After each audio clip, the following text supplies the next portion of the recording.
फूल नफरत का अपने चमन में खिलने नहीं देंगे, दलालों को कभी नेता हम बनने नहीं देंगे।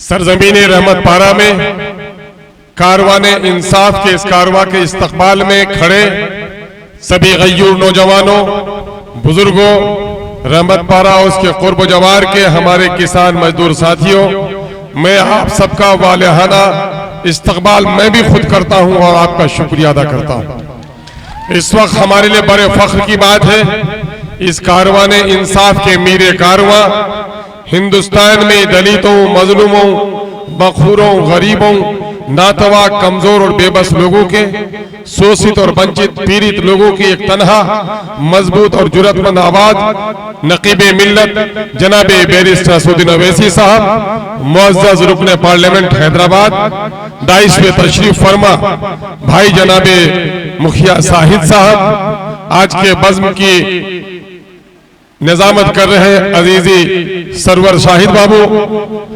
भाई जनाबे तौसीफ आलम साहब, एमआईएम के बहादुरगंज के उम्मीदवार और साबिक रुकने असेंबली और शेरे महाराष्ट्र, नौजवानों के दिलों को बेचैन और मुस्तरिब कर देने वाला इनकलाबी लीडर जनाबे वारिस पठान साहब, भाई जनाबे सादिक समदानी साहब, जिन्होंने एमआईएम की शुरू दिन से सरपरस्ती की है और इस प्रखंड में जबकि एमआईएम की बस्ती में सन्नाटा छा गया था, इजहार अस्फी साहब के दगा देने के बाद उस वक्त मजबूती से झंडे को लेकर खड़े होने वाले प्रखंड के अध्यक्ष जनाबे मुखिया जफर असलम साहब और यहाँ पर मौजूद भाई जनाबे आदिल हसन साहब, भाई इसाक साहब, जनाबे भाई मुफ्ती अतर जावेद कासमी साहब, इस वक्त ये काफिला आपकी बस्ती से होते हुए अररिया को पहुंचेगा। और ये कारवाने इंसाफ क्यों है?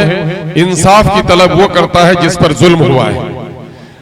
हम और आप आमतौर पर ये समझते हैं कि हमारी तामीर और तरक्की में सिर्फ हमारा रोल है, बेटा कमाओ हुआ तो घर अच्छा हो गया और कमाओ नहीं हुआ तो घर बर्बाद हो गया।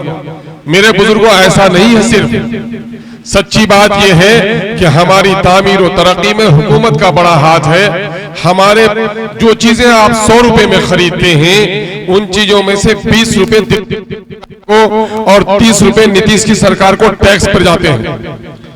और आज इस इलाके में जो भी खुशहाली आई है, बिहार हुकूमत के किसी पॉलिसी की वजह से नहीं आई है। मैं सलाम करता हूं और कदम चूमता हूं नौजवानों को जिन्होंने शादी के बाद अपनी बीवी को छोड़कर, बिस्तर में अपने माओ को छोड़कर दिल्ली, पंजाब, मीरठ, बलियाना का रास्ता अख्तियार किया, वतन से दूर रहकर अपनी जवानी गलाकर सीमांचल को संवारने का काम किया। यानी वो चकरिया नौजवान जो परदेसी नौजवान है, उस मजदूर का मरहून मिन्नत है।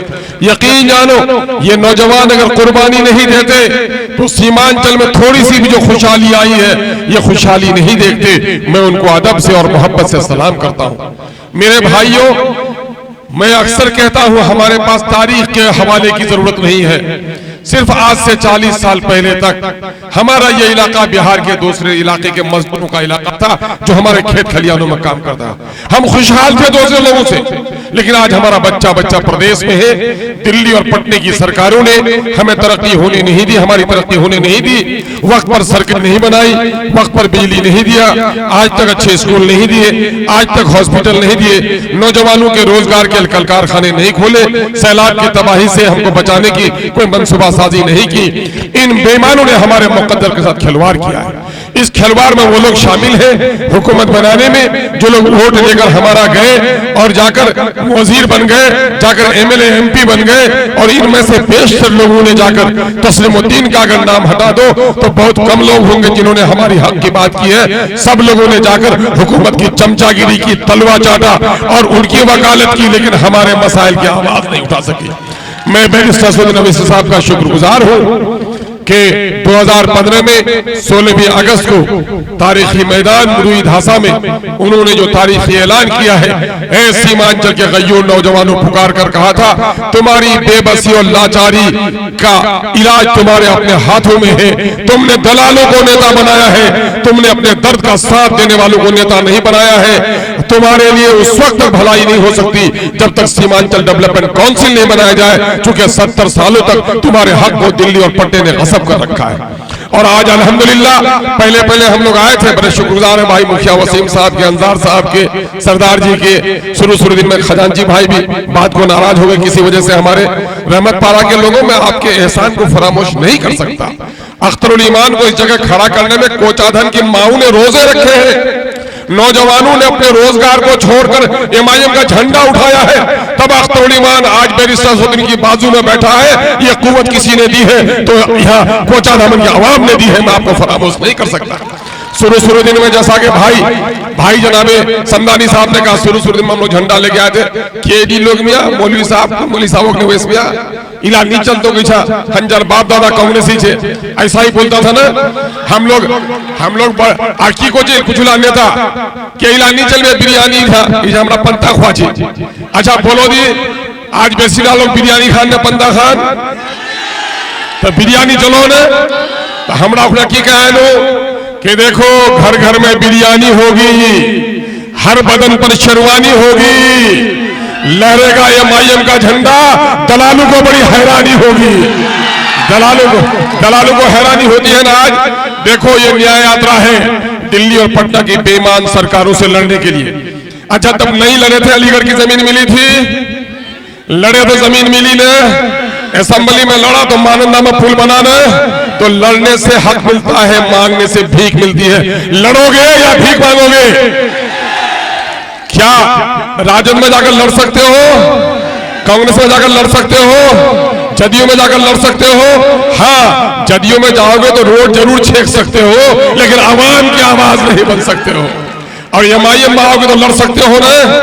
तो सुनो, मैं कहता हूं गर्दन झुकाकर जियोगे तो जी लोगे तुम, लेकिन तुम्हारी नस्लों से बुज़दिल पैदा होगा, गुलाम पैदा होगा, बड़ों के जूतियां सीधा करने वाला पैदा होगा।